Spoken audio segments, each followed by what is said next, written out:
They didn't know I had already spoken to my attorney 3 weeks before any of it came to a head.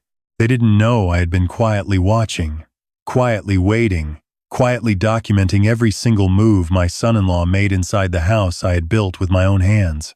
In the morning he stood in my kitchen, pointed his finger at my chest and told me I had 1 week to find somewhere else to live. I didn't say a word. I just nodded, turned around, and walked back to my room, because I already had everything I needed. My name is Robert. I'm 64 years old. I spent 31 years as a civil engineer, most of that time working highway infrastructure projects across the Southeast. I'm not a wealthy man by any stretch, but I'm comfortable.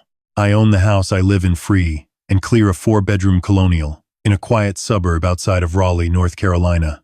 My late wife, Carol, picked the yellow paint for the shutters. She said yellow meant hope. She died 6 years ago from pancreatic cancer, and I have kept those shutters yellow every single year since. My daughter is 33. I won't use her name here, because despite everything that happened, I still love her, and I don't want this story to follow her around. I'll call her my daughter, and that is enough. She is kind and smart and funny, and for most of her life she made me prouder than I ever knew how to say out loud. She moved back home after college, saved money, eventually got her own apartment. For years it was just us, dinners on Sundays, football games on the couch, her calling me on Tuesday evenings just to check in. Then she met my son-in-law. His name is Marcus, and I want to be careful here, because I spent a long time trying to see the best in him. When my daughter first brought him home, he was charming in the way that some people are charming, loudly, relentlessly. Like charm was armor. He shook my hand too hard, complimented my house in a way that felt like appraisal, and told me 3 times over dinner that he was going places. I smiled. I told myself I was being an overprotective father. They got married 2 years later. My daughter was radiant. I walked her down the aisle, and I cried. And I meant every tear. I wanted this to work. I wanted her to be happy. The first year was fine, as far as I could tell. They had an apartment across town. I'd see them for holidays and the occasional Sunday dinner. My son-in-law was always slightly on his phone, always slightly somewhere else mentally. But I told myself that was just the way of his generation. Then things started to shift. My son-in-law lost his job. Not in a dramatic way, just the slow kind of job loss, where one day the company restructures and you're handed a box and a handshake. My daughter was working as a dental hygienist, pulling decent money. But their apartment costs were high, and my son-in-law's job search stretched from weeks into months. I started noticing she looked tired when I saw her, quieter. Then, one Sunday, she called me and asked, in a careful voice, whether they could move in with me for a while, just to get back on their feet. I said yes. Of course I said yes. She was my daughter. That house had 3 empty bedrooms, and it had felt too quiet for 6 years anyway. They moved in on a Saturday in March. I helped carry boxes. I made chili for dinner. My son-in-law shook my hand again, still too hard, and said he appreciated my generosity. I told him it wasn't generosity, it was family. He smiled at that. Looking back, I think the smile meant something different to him than it did to me. The first few weeks were genuinely fine. My daughter cooked sometimes. I cooked sometimes. My son-in-law was home most days, supposedly job hunting, and I gave him his space. I didn't hover. I didn't interrogate. I trusted my daughter's choice, and I trusted that this was temporary. But small things started to accumulate. My son-in-law began treating the house like it was his. Small things first, rearranging the living room furniture without asking, tossing out kitchen items he deemed unnecessary, switching the TV streaming service to one I'd never heard of, and canceling the one I'd had for 4 years. When I mentioned the streaming service, he said the other one had better content, and his tone made it clear the conversation was over. Then he started having his friends over on weeknights. Loud nights, late nights, nights where I'd lie in bed listening to voices I didn't recognize laughing in my own living room until past midnight. I said something once. He looked at me the way you look at a child who's interrupted an adult conversation and said, "We're just hanging out, Robert. No big deal." He called me Robert. Not Dad, not Sir. Just Robert. And the way he said it had started to carry a particular weight. Like he was reminding me that my authority here was, in his view, negotiable. My daughter never said anything.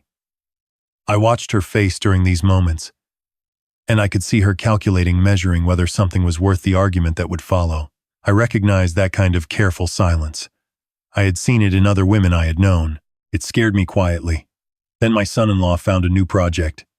He had been talking for a while about real estate investment. Flipping houses, he called it. He watched videos about it constantly, spoke about it like he had already succeeded. And gradually, over the course of about 2 months, he steered every conversation about money back to it. He needed startup capital, he explained, just enough to get the first property under contract. Once he did that first flip, the returns would take care of everything. I did not offer to contribute. I said I thought it sounded like a big risk in a difficult market. And I said it once, plainly, and left it there. That was when his attitude toward me changed in a way that stopped being small. He started sighing when I walked into a room. He stopped including me in conversations at the dinner table unless I pushed my way in. He made comments not quite rude enough to call out directly, but designed to land about how people of my generation didn't understand leverage and were too afraid to build real wealth. My daughter would look at her plate when he said things like this. One evening I came downstairs around 10 to get a glass of water and found them both at the kitchen table with papers spread out, documents of some kind, financial papers. A folder I didn't recognize. They stopped talking the moment I walked in. My son-in-law closed the folder. My daughter smiled too quickly and said they were just going over some budgeting. I said goodnight and went back upstairs. I stood in the hallway outside my bedroom for a long time after that. The next morning, while my son-in-law was showering and my daughter was at work, I noticed the folder had been left on the counter, or maybe not left so much as not completely put away, a corner of it visible under a dish towel. I am not a man who goes through other people's things. I want to be clear about that, but there was something about the way they'd gone silent when I walked in. Something about my son-in-law's face in that moment that had installed a small cold knot in my stomach that I hadn't been able to shake. I moved the dish towel. The folder contained several documents, bank statements, a loan application, and a property deed, a draft it looked like, still in progress for this house. My house. The 4-bedroom colonial with the yellow shutters. His name was typed into a field at the top that had not been there before. I stood in my kitchen for a long time. My hands were steady. I am a man who has worked with measurements and tolerances and load-bearing calculations his entire adult life. I am not easily rattled. But in that moment, something very cold and very clear settled over me. I photographed every page with my phone. I put the folder back exactly as I'd found it. I replaced the dish towel. I put my glass in the sink, walked upstairs, sat down on the edge of my bed, and called my attorney. His name is Gerald, and he has been my attorney for 22 years. He handled Carol's estate when she passed, handled a boundary dispute with a neighbor in 2019, and when I explained to him calmly and in detail what I had found, he was quiet for a moment and then said, "Robert, don't sign anything. Don't discuss this with anyone in that house. Come see me on Thursday." I went to see Gerald on Thursday. What he told me was not entirely surprising once I had the context for it. The deed application was preliminary. My son-in-law could not transfer my property without my signature. Full stop. But the financial picture was more complicated. My son-in-law had, apparently, approached a private lender about a loan using my property as collateral. Forged collateral, since he had no right to pledge it. Gerald had contacts in the county recorder's office and was able to confirm within a day that no actual filing had been made. My son-in-law was still in early stages, likely building up to asking me directly or building up to presenting me with paperwork he hoped I'd sign without fully reading. Gerald said, "He's counting on you trusting your daughter and wanting to help." I sat with that.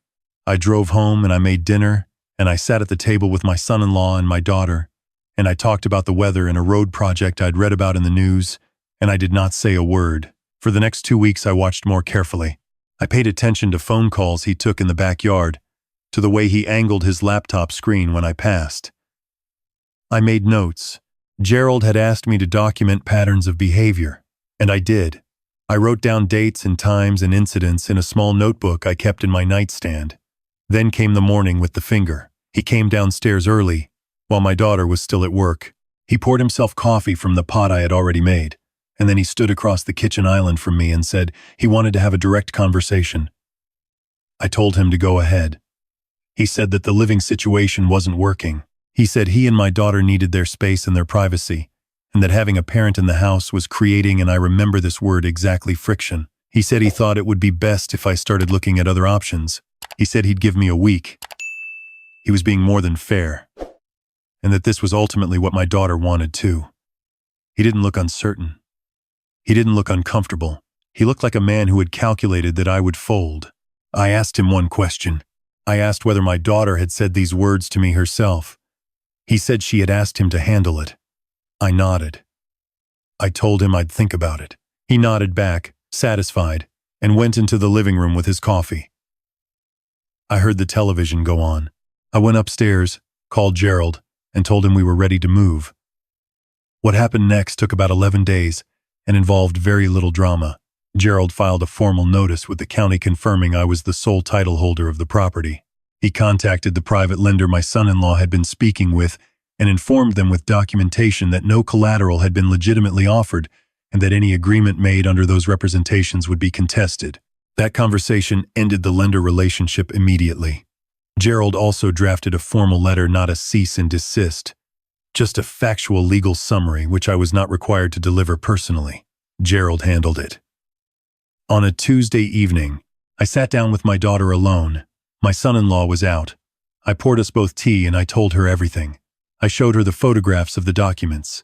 I showed her Gerald's summary. I watched her face move through something I can only describe as a complicated kind of grief, not surprise exactly, which told me things I hadn't wanted to know, but something more like a person watching a thing they'd been afraid to look at directly finally come into the light. She started to cry. She said she hadn't known about the deed application. I believe her. She said she'd known he was working on something with the house, but she'd thought it was just an idea, not something he'd actually started pursuing. I told her it had progressed further than an idea. I told her calmly. I didn't raise my voice. I didn't accuse her of anything. She asked me what was going to happen. I told her that what happened next was up to her. I told her I loved her. I told her that my door, this door, the yellow shutters would always be open to her, and that hadn't changed. What I did not tell her that evening was that I had spent those 11 days doing one more thing. I had been in contact with a real estate agent not to sell my home, but because I had been thinking about something for a while. About 6 years, actually. There was a small lake house for sale about 40 minutes north of Raleigh. 2 bedrooms, screen porch, a dock. Carol and I had talked about something like that once. A someday thing, a retirement thing. I had made an offer. It had been accepted. I didn't move out because my son-in-law asked me to. I want to be precise about that. I moved because I chose to. There is a significant difference, and I knew the difference, and I needed to know it. I moved into the lake house on a Friday in May. I carried in my own box as well. Gerald helped, and my old neighbor Dave helped. And it took most of the day. I hung Carol's photograph above the fireplace. I put the bird feeder on the porch railing. I sat on the dock that first evening and watched the water go still as the sun went down.